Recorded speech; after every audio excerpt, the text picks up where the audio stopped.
President Trump says there will be hell to pay if Hamas does not disarm as part of phase 2 of the president's peace plan in Gaza. President Trump meeting with Israeli Prime Minister Benjamin Netanyahu to discuss ways to push that stalled plan along. The two discussed other topics as rumors of Iran rebuilding its arsenal grows. NBC's Bofta Imam has details.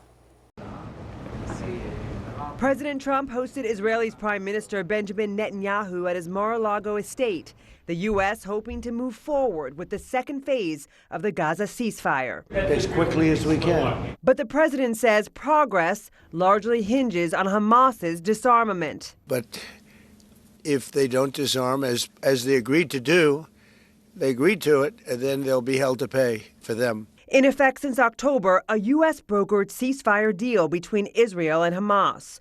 But the president downplayed the lack of progress and Israel's actions. Its military killed hundreds of Palestinians since the ceasefire. Details of Monday's talks remained elusive. Well, we have had a discussion, big discussion, for a long time on the West Bank.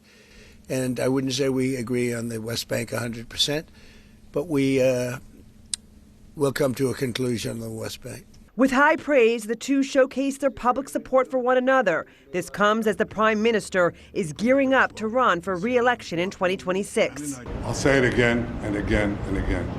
We've never had a friend like President Trump in the White House. It's not even close. Look, he's a wartime prime minister. He's done a phenomenal job.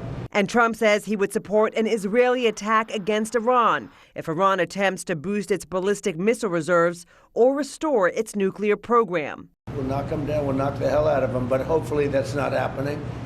I heard Iran wants to make a deal. The president added if Iran is building up weapons, they're not using the sites the U.S. forces, quote, obliterated during airstrikes on Iran's nuclear facilities back in June.